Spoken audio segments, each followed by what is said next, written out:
Salut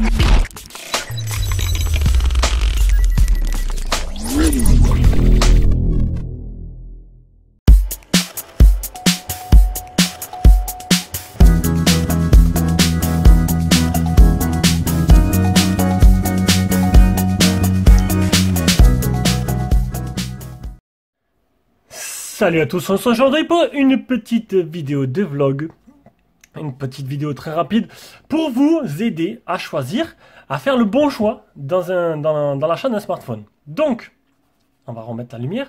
Donc du coup, là, ça va être les téléphones à environ 70 €. Donc je sais qu'il y en a qui me posent pas mal de questions. Tu testes énormément de low cost, mais du coup on est perdu, on ne sait pas quoi prendre. Donc à chaque fois, je répète, là, mon top 3 des meilleurs téléphones à ce prix-là. Donc, le moins cher sera 50 €, le Redmi Go, et le plus cher, ce sera 70 €. Mais vous allez voir que, voilà, à ce prix-là, on a de quoi faire et c'est pas des téléphones jetables comme certains pourraient dire. Allez, on commence avec le moins cher de tous, le plus, là, le Xiaomi Redmi Go. Hein. Donc, c'est un téléphone qui n'est vraiment pas cher du tout. Donc là, je suis sur Kivmobile. J'ai pas de partenariat avec eux, mais c'est ce que j'utilise pour voir les prix les moins chers. Donc actuellement, ce Redmi Go, donc ces 4 téléphones que je vais vous montrer, les 4 ont été testés. Donc vous pouvez voir la vidéo de chaque téléphone et en même temps, si vous pouvez passer par nos liens d'achat, ça nous fera un petit truc en plus et ça nous aidera à continuer. Donc du coup, mon premier choix, qui n'est pas mon meilleur choix si je dois vraiment choisir un téléphone, c'est le Redmi Go parce qu'il coûte, vous avez vu actuellement, 48 €, 48 € sur Gearbest. Ce qui est vraiment un prix plancher. Donc pour 50 €, vous avez de l'Android stock, hein, Android Go, une version allégée d'Android. C'est sûr, il n'y a que 1 Go de RAM, 8 Go de mémoire interne. Il existe à 60 € en 16 Go, si vous voulez mettre un peu plus. D'accord? Bon, ce qui est bien, c'est qu'il est full band. Il a une bonne batterie, il a un bon appareil photo. Le problème derrière, c'est qu'il a un design à l'ancienne, hein, pas très tendance. Il n'a pas de capteur d'empreinte, il n'a pas de reconnaissance faciale. C'est un simple téléphone, mais qui fait son travail et qui coûte que 50 €. Je vais vous présenter. Donc, je sais que, voilà, entre moi et Jérôme, c'est moi qui délègue au low cost. Jérôme n'aime pas ça. Il n'aime pas les low cost. Donc, c'est moi qui les fais tous. Donc, du coup, ça, c'est vraiment mon avis personnel. Il y en a quelques-uns qui ont dû passer entre les mains.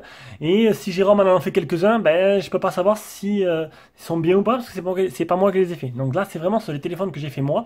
Mais vu que j'ai fait 95% des low cost de la chaîne, voilà. Donc, allez, on passe au deuxième qui sera le Lenovo A5. Lenovo A5 qui est complet, qui est une grosse marque, qui est quand même Lenovo, qui est le français. Donc pour les bandes, il manque que la P28, on voit bien qu'il y a 4 bandes sur 5. Donc ça, bon au pire, c'est ce qu'on ferait. Pour le prix de 70 €, alors au moins cher, ce sera AliExpress, comme vous pouvez le voir là. 3 Go de RAM, 16 Go de mémoire interne, ce qui est vraiment plutôt pas mal. 3 Go de RAM pour ce prix-là, appareil photo correct. Il est plutôt complet. Niveau design, pareil, comme le Redmi Go, il est un peu plus design que le Redmi Go, mais il n'est pas non plus tendance par rapport à ce qu'il fait maintenant. Mais un très bon choix aussi. Puis si vous préférez le prendre plus cher, bon, ça monte à 100 €, donc je pense que 16 Go, ça devrait suffire. On passe au troisième téléphone que je vous présente aujourd'hui, donc c'est le Humidigi A3. Donc Humidigi, il y en a plein qui n'aiment pas. Mais Humidigi, ce téléphone-là, c'est une vraie réussite.